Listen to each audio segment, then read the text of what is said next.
오늘은 장미꽃 가시감사라는 제목으로 하나님 말씀을 증거합니다. 추수감사절은 청교도들에 의해서 시작됐습니다. 여러분 청교도들 하면 1620년 9월 29일에 영국에서 신앙의 자유를 찾아서 하나님을 좀 자유롭게 믿고 싶어가지고 5월을 뜻하는 메이플라워를 타고 102명이 영국 해역을 건너서 이렇게 미국으로 왔습니다. 117일간 그런 험난한 항해, 얼마나 117일간이니까 옛날에는 그렇게 배가 그렇게 좋지는 않지 않습니까? 그런데 그래서 1620년 12월 26 크리스마스 다음 날에 미국에 있는 매사추세츠에 있는 플리머스 해안이라는 곳에 상륙했습니다. 근데 그곳에 도착해도 날씨가 추웠기 때문에요. 얼마나 추웠던지 미국에 또 굉장히 춥습니다. 추운 때는요. 저도 캐나다 갔는데 겨울에도 막 10도도 이러니까 살다 보면 뭐 느껴지진 않지만 그래도 굉장히 춥습니다. 춥는데 그 추위 가운데서 정착하려니까 얼마나 힘들겠습니까? 식량도 다 떨어지고 그 다음 전염병이 있고 그래가지고 그들이 굉장히 고전을 넣지 못합니다. 그러다 보니까 이 식량과 추위와 이런 전염병 때문에 44명이 죽습니다.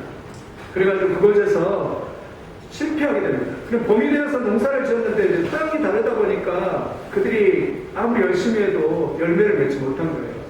그런데 다행히도 인디안들이 거기 가가지고 호박도 주고 감자도 주고 이래가지고 생명을 연명하고 또 인디안들이 열매도 이렇게 농사하는 법도 가르쳐주고 이래가지고 그해 가을에 추수를 해가지고 사람들이 그날에 이제 너무 감사해가지고 인디안들을 초청해가지고 같이 이렇게 하나님께 추수감사를 드리는 것이 유래가 되어서 이 추수감사를 시작됐습니다. 그래서 미국의 16대 대통령인 그 링컨 대통령이 그날을 국교일로 선포합니다. 왜냐하면 링컨 대통령이 이렇게 말합니다. 나는 우리 경건한 조상 청교도들이 미국 땅에 감사의 씨로 뿌린 신앙의 의사를 우리 후손들이 잘 개성할 수 있도록 이날을 국가 축제일로 선포한다. 그래서 링컨 대통령이 이날을 축제일로 선포합니다. 그리고 그 다음부터 모든 대통령은 이 추수감사절 때 감사의 메시지를 전합니다. 근데 루즈벨트 대통령이 이런 감사의 메시지를 이렇게 전합니다. 험악하고 고생스러운 시대에 초라한 경제력을 가진 우리 조상에 비하면 우리는 지금 훨씬 편하고 풍요로운 시대에 살고 있습니다. 그러나 오늘날 미국의 위기는 좋은 걸 주신 하나님께 감사하지 않는 데 있습니다. 참 멋있는 메시지인 것 같습니다. 여러분 오늘도 하나님 앞에 감사하시기 예수님의 이름으로 축원드립니다. 지난주에도 말씀드렸지만 감사가 나를 변화시킵니다. 감사가 풍성하면요 내 육체도 내 생각도 내 모든 DNA나 이런 것들이 세포까지도 변화가 될 줄 믿습니다. 근데 감사는 우리가 이 청교도 감사를 하는 것처럼 감사는 꼭 넉넉할 때 하는 게 아닙니다. 감사는 믿음입니다. 감사는 하나님을 믿는 믿음에서 나올 것입니다. 여러분 진정한 감사는 넉넉할 때 드린 감사가 아니라 내가 힘들 때 가난할 때 드린 감사예요. 여러분 예수님이 보잘것없는 두 랩돈을 가진 두 랩돈이라는 것은요 그 당시에 가장 작은 단위의 랩돈입니다. 한 과부가 예수님 앞에 헌금하는데 두 랩돈 헌금해요. 두 랩돈 가장 보잘것없는 거. 다른 사람은 넉넉해서 다 드리는데 이 여인은 이 가장 초라한 돈 없던 동전 두 입을 그냥 지금 말하면 그냥 10원짜리 두 개를 딱 드려요. 그런데 예수님이 그 모습을 보고서 여인을 칭찬하십니다. 왜냐하면 이 여인은 다른 사람은 넉넉해서 다 드렸지만 이 여인은 전부를 드렸거든요. 그럼 오늘 또 돈을 드린 게 아니라 여러분 하나님 마음을 다 드리실 예수님의 이름으로 축원드립니다. 마음을 감사로 드리면 다 드리는 거예요. 하나님 참 감사합니다. 그래서 우리는 계속 연습해야 돼요. 우리 본질은요 죄악 돼서요 늘 힘들고 불평하게 됐습니다. 훈련하는 거예요. 믿음의 사람 감사하는 거예요. 우리가 환경이 좋을 때 감사하는 게 아니라 환경이 힘들 때 감사합니다. 어떤 상황에도 감사합니다. 여러분 손양원 목사님이 그랬습니다. 손양원 목사, 손옥다의 손양원 목사님 아시죠? 1948년 10월 19일 여수 반란 사건이 일어났습니다. 그때 순천 사범학교에 다니는 자기 아들 두 아들이 이제 졸업을 앞두고 이 아들을 유학을 보내려고 하는데 미국으로 유학을 보낼 준비를 하고서 공부를 시켰는데 그 똑똑한 애들이 여수 반란 사건 공산당에 체포돼가지고 그들이 복음을 증거하다 그냥 순교해서 동인이 동신이가 순교를 했습니다. 체포되어 수고를 그 소식을 기도하고 있다 들은 그 손양원 목사님이 얼마나 힘들었겠어요. 아버지로서. 제일 힘든 게 그런 것 같아요. 자기의 피부치가, 자녀가 그 아이들을 이렇게 죽는다는 것은요, 참 힘든 것 같아요. 그런데 그 손양원 목사님이 이렇게 진짜 하나님 앞에 기도를 합니다. 힘든 기도이겠죠. 하나님, 뜻이 있어서 제 아들을 천국에 불러가신 것을 감사합니다. 미국에 유학 보내려고 했는데 천국으로 불러가신 것을 감사합니다. 이렇게 하면서 이 손양원 목사님 그것만 아니라 장례식장에 헌금을 했는데 그 당시에 만 원은 굉장히 큰 돈입니다. 1948년. 그런데 이렇게 합니다. 두 아들 순교에 감사해서 1만 원 손양원 목사. 이거 참 힘들 때 감사인 것 같습니다. 그뿐만 아니라 제로 감사가 있습니다. 욥이라는 사람이 우리가 잘 아는 것처럼 동방의 제일 큰 부자입니다. 그런데 하나님이 어느 날 그 사탄에게 욥을 시험하도록 권한을 주도록 허락을 하십니다. 근데 욥이 얼마나 부자였던지, 너무 부자였던 것 같아요. 제가 볼 때는 양이 7,000마리, 약대가 3,000마리예요. 소가 500결이, 그러니까 1,000마리, 소가 1,000마리. 와, 부자죠. 소가 1,000마리. 그 다음에 암나귀가 1,000마리. 자녀가 7남 3녀. 그 자녀들도 많고 집이 부유하고 종들도 수없이 많은 그런 집안인 것 같아요. 왜 이렇게 너무 부자인 것 같아요. 예수 믿는 사람이 너무 부자가 안 좋아요. 별로. 시험이 많잖아요. 그래서 여백에 근데 사단이 시험합니다. 사단이 시험하는데 너무 힘든 시험을 당합니다. 이 자녀들이 하루아침에 잃고 또 다른 약탈꾼들이 와서 동물을, 짐승들을 다 잡아가고 가축들을 잡아가고, 그리고 자기 몸에 종기가 나서 그냥 자기가 그냥 완전히 하루아침에 그냥 제로가 되고 폭삭합니다. 그런데 보통 사람 같으면 정말 하나님 원망하고 또 그런 것 같아요. 힘들 때는 하나님 그것도 용서하실 것 같아요. 그런데 이 욥이 그렇게 하지 않고 어떻게 고백하냐면 욥기서 1장 21절을 보니까 내가 모태에서 알몸으로 나왔사온즉 내가 알몸으로 돌아갈지니라 주신 이도 여호와시요 거두신 이도 여호와시니 여호와 이름이 찬송을 받을지어다. 아멘. 주신 이도 여호와시고 거두신 이도 여호와시니 여호와 이름을 찬송을 받을지어다. 이걸 제로 감사로 모든 게 아무것도 없는데 욥이 하나님 앞에 드립니다. 우리도 그래서 항상 할 일은요, 감사거리를 찾는 것입니다. 감사, 땡큐, 감사. 그래서 땡큐가 띵크에서 나왔다요. 우리 찬송가도 그냥 내게 주신 복을 세워보라라고 그렇게 말해요. 그래서 띵크를 한번 생각해 보는 거죠. 일상에서.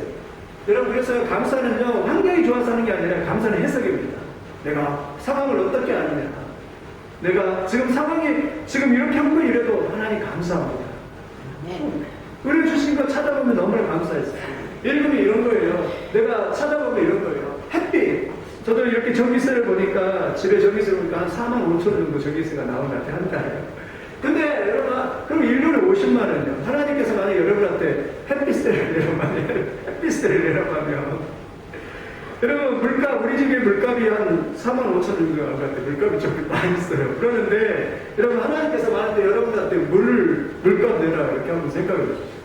제가 캐나다에 있을 때도 물값이 200불, 20만 원이 했어요. 물값이 막. 이렇게 굉장히 비싸고 이랬었는데, 그것만 아니라 우리가요, 병원에서 산소 호흡하는데 이게 하루에 30만 원 정도 든대요. 산소, 중환자실에서 산소 호흡기. 그런데 여러분, 만약에 여러분들한테 산소세를 하나님이 이렇게 청구하면 얼마나 되겠어요? 산소 한 3일 정도 하면 100만 원 정도 내야 되는데 우리 감당을 못 하겠어요. 그리고 이 몸의 신체가 얼마나 신기하는지 저도 책을 보면서 알았는데, 하루에 이 심장이 10만 번을 뜬대. 10만 번. 그리고 이 피가 하루에 이렇게 피가 이렇게 저절로 돌아가는 게 2억 7천만 킬로미터로 돌아간다. 여기 피가 도는데 2억 7천만 킬로미터. 그러니까 우리 신체가 굉장히 신기한 거예요. 근데 이 중간에 한번 딱 막히기만 해도 이게 지금 이게 굉장히 힘들어요. 저도 이 심장이 왜 중요해요? 우리 캐나다 토론토에 하늘비전교 할 때 우리 전도사님 중에 여자 전도사님이 나이를 주시는데요. 이 심장이 너무 늦게 뛰는 거예요. 너무 늦게 뛰어가지고 수면 잠자면 막 7초, 15초 됐는데도 심장이 한 번 이렇게 뛰는 거예요. 그래가지고 그 심장에 딱 기계를 심었어요. 기계. 그래가지고 자동적으로 이렇게 심장이 막 뛸 수 있도록. 여러분, 심장이 저절로 뛰는 것이 기적인 줄 믿습니다. 우리가 기적이에요, 진짜. 심장이 그냥, 이게 기계가 안 해줘도 우리가 뛴다는 거예요. 맥박수가 숨쉬니 23,000번 이렇게 뛴다고요. 우리는 그래도 기계를 안 심어도 자동적으로 뛰잖아요. 여러분, 건강하시길 예수님의 이름으로 축원드립니다. 우리가 건강하고, 기도도 건강하게 도와주십시오. 이 세상 살 때 건강해야 됩니다. 하나님의 은혜가 임해야 됩니다. 비실비실 되면 안 됩니다. 우리 옆에 분과 건강하십시오. 건강하십시오. 건강이 이제 나이가 먹었다는 증거 같아요. 저도 이제 건강이 참 중요하구나. 야, 이게 건강이 너무나 중요하구나. 건강 조금만 아파도 하나님 앞에 불평이 막 이렇게 나오려고 해요. 건강하시고 예수님의 이름으로 축원드립니다. 그래서 건강하게 해서 감사를 많이 해요. 하나님 참 감사합니다. 감사합니다. 감사합니다. 일상에서 감사하고 차시기 예수님의 이름으로 축원드립니다. 우리가 감사를 또 찾으면 이 여자는 1967년에 이스라엘 총리가 된 골다 메이어라는 여사입니다. 여러분 총리 같이 생겼습니까? 이 여자 자서전에 이렇게 나왔습니다. 나는 내 얼굴이 너무 못생긴 것을 감사한다. 나는 못났기 때문에 기도했고 못났기 때문에 더 열심히 공부했고 나의 약점은 이 나라에 도움이 되었다. 나의 절망은 하나님의 소망을 깨닫는 기회가 되었다. 이 여자 아무리 봐도 코가 크게 생기신 분이에요. 그런데 이 메이어라는 총리가 놀랍게 12년을 이스라엘 총리를 했던 총리예요. 그런데 이 총리하면서도 이 여인이 백혈병과 사토를 했는데 백성들한테 말하지 않고 자기의 직분을 성실히 감당을 했던 사람입니다. 나약해지려 할 때마다 하나님을 붙잡았대요. 이것을 잘 감당할 수 있도록, 그리고 수상의 일을 소홀히 하지 않도록 그렇게 잘 붙잡았다라고 그렇게 말해요. 그러니까 우리가요 항상 어떤 상황 가운데 이렇게 감사할 수 있는 것 같아요. 여러분 감사하시길 예수님의 이름으로 축원드립니다. 하나님 우리에게 우리의 연약함을 감사하면요 우리를 강하게 하십니다. 우리가 못난 것을 감사하면요 하나님 우리를 잘나게 하실 줄 믿습니다. 감사로 우리의 인생을 그냥 이렇게 바꿔버려요. 감사로 우리를 변화시키고 우리를 새롭게 하십니다. 오늘 바울의 감사는 좀 독특해요. 제가 좀 오늘 제목을 장미꽃 가시 감사라고 했는데 바울의 감사는 장미꽃 감사가 아니에요. 화려하고 아름다운 자기 인생의 장미꽃에 대한 감사가 아니라 가시를 감사해요. 성경에서 가장 위대한 인물은 바울입니다. 그런데 바울이 가장 위대한 것은 가시 때문입니다. 고린도후서 12장 23절 27절을 보니까요 이 가시가 얼마나 실때 바울이 이렇게 말합니다. 11장 23절에 그들이 그리스도의 일꾼이냐 정신없는 말을 하거니와 나는 더욱 그러하도다. 내가 수고를 넘치도록 하고 옥에 갇히기도 더 많이 하고 매도 수없이 맞고 여러 번 죽을 뻔하였으니 유대인들에게 40에 하나 감한 매를 5번이나 맞으며 3번 태장으로 맞고 1번 돌로 맞고 3번 파선하고 일주일을 기쁜 바다에 지냈으며 여러 번 여행하면서 강의 위험과 강도의 위험과 동족의 위험과 이방인의 위험과 신의 위험과 강의 위험과 바다의 위험과 거짓 형제 중에 위험을 당하고 또 수고하고 애쓰고 여러 번 자지 못하고 줄이며 목마르고 여러 번 굶고 춥고 헐벗었노라. 바울이 이 고린도후서 12장을 보니까 고난 리스트가 이렇게 나옵니다. 고린도서 1장 8절에는요 바울이 아시아에서 당한 그런 환난을 소개하는데 얼마나 힘들었더니 살 소망까지 끊어졌대요. 그래가지고 그렇게 힘든 그러한 상을 나타냅니다. 근데 놀라운 것은 바울이 입을 열 때마다 감사합니다. 감사합니다. 감사합니다. 여러분 그런 은혜가 있게 되 예수님의 이름으로 축원드립니다. 오늘 7절을 다 같이 한번 읽어보겠습니다. 오늘 본문 7절입니다. 같이 읽겠습니다. 7절 8절입니다. 시작. 여러 계시를 받는 것이 지극히 크므로 너무 자만하지 않게 하시려고 내 육체의 가시고 사단의 사자를 주셨으니 이는 나를 쳐서 너무 자만하지 않게 하시려 하심이라. 이것이 내게서 떠나가게 하기 위하여 내가 3번 주께 간구하지. 여기 그랬죠? 바울은 사탄의 가시가 자기 몸에 있었다고 말합니다. 이 사탄의 가시 원문을 보니까 스콜로프라는 말뚝이나 낚시 바늘 낚시의 새갈고리를 의미합니다. 그런 가시가 자기를 콕콕 찌르면서 굉장히 힘들게 했어요. 얼마나 힘들었던지 이 바울이 하나님 앞에 3번을 이렇게 기도를 합니다. 3번. 하나님 제발 좀 고쳐주십시오. 하나님 고쳐주십시오. 하나님 고쳐주십시오. 응답이 됐을까요? 안 됐을까요? 안 됐어요. 하나님 응답을 안 해줬어요. 구절 한번 같이 읽어보죠. 우리 구절 한번 같이 읽어보겠습니다. 시작.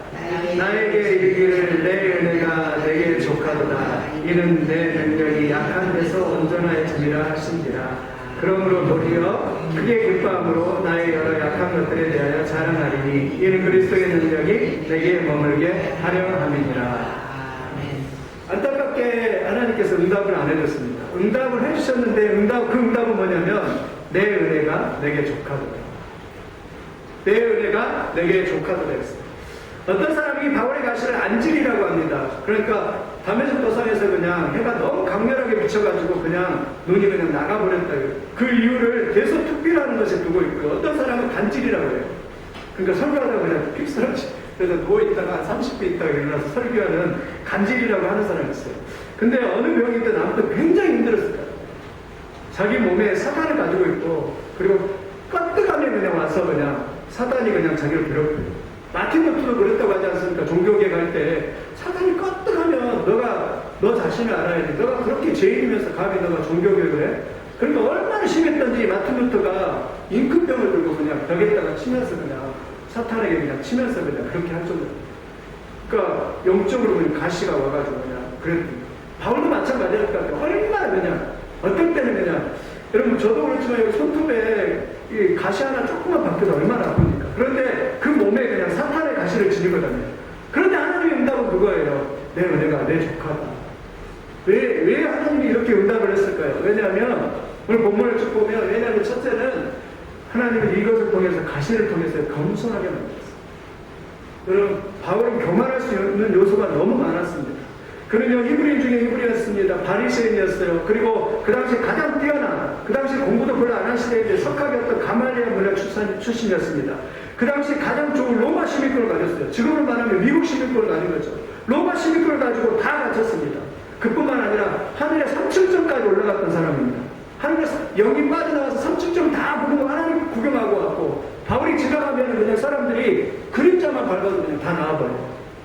그리고 사람들이 손수로만 갔다가도 올리면 그냥 다 나와버려요. 그 정도로 대단했던 사람인데 그러니까 교만할 수밖에 없죠.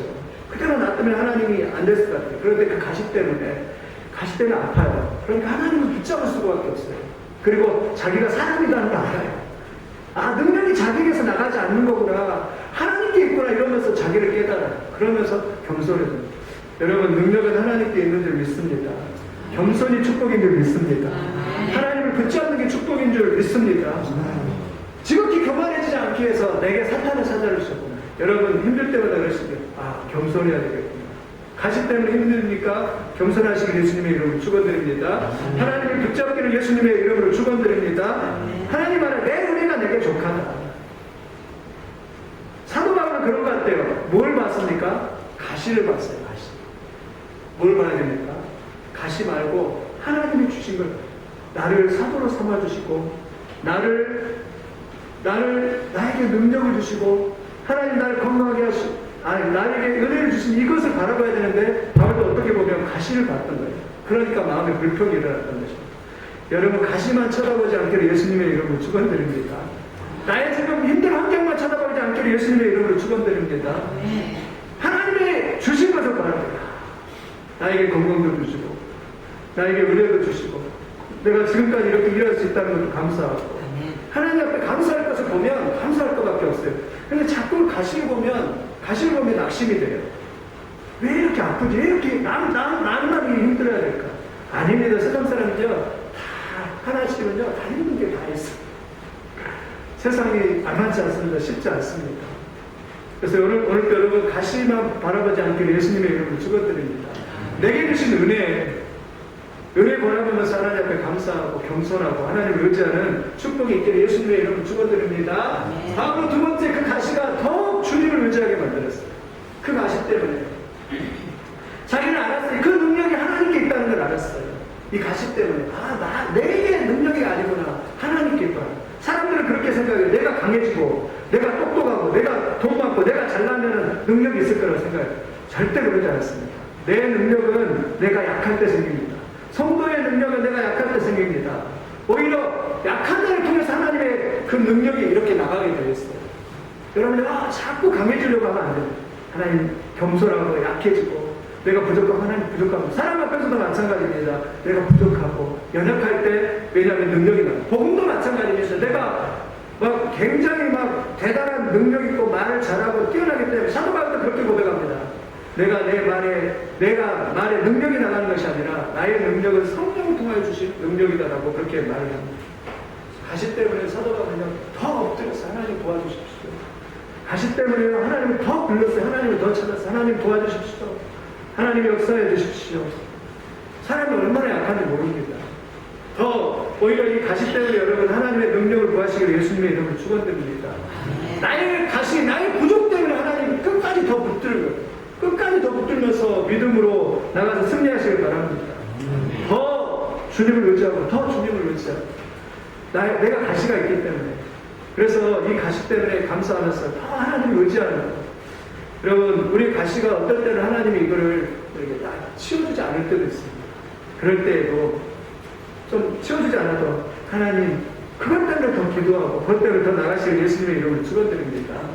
그런데 어느 때는요 이 가시가요 우리는 사도 바울이 아니기 때문에 하나님께서 해결해 주십니다. 믿으시길 예수님의 이름으로 축원드립니다. 가시를 빼줘요. 그리고 여러분 가시가 빠져나가기를 축원드립니다. 어떨 때는 사람이 가시일 수도 있고 어떨 때는 내 몸에 질병이 가시일 수도 있고 어떨 때는요 가시들이 참 많아요. 그럴 때 기도하십시오. 하나님 앞에 하나님 이 가시 좀 빼주세요. 어떨 때는 자녀 문제가 어떨 때는 자녀가 가시일 수도 있어요. 그럴 때도 하나님 이 문제를 해결해 주십시오. 이런 은혜가 있기를 예수님의 이름으로 축원드립니다. 더 주님을 의지하고 더 주님을 바라보면서 승리하십시오. 바울은 세상 영광에 집착하지 않게 됩니다. 세상 영광에 집착하고 않고 한번 10절 한번 같이 읽겠습니다. 10절 같이 읽겠습니다. 시작. 그러므로 내가 그리스도를 위하여 약한 것들과 능욕과 궁핍과 박해와 공고를 기뻐하노니 이는 내가 약한 그때에 강함입니다. 아멘. 바울은 이제 이 가시 때문에 우리가 힘들면 그러잖아요. 세상 살기 힘들다, 싫다 이러잖아요. 우리가. 그런 것처럼 우리가 천국을 소망하게 됩니다. 힘들 때. 여러분, 힘들 때 천국을 바라보시기 바랍니다. 바울도 이런 말을 합니다. 내가 세상에 있고 싶지 않지만 너희 때문에 세상에 있다라고 그렇게 말을 합니다.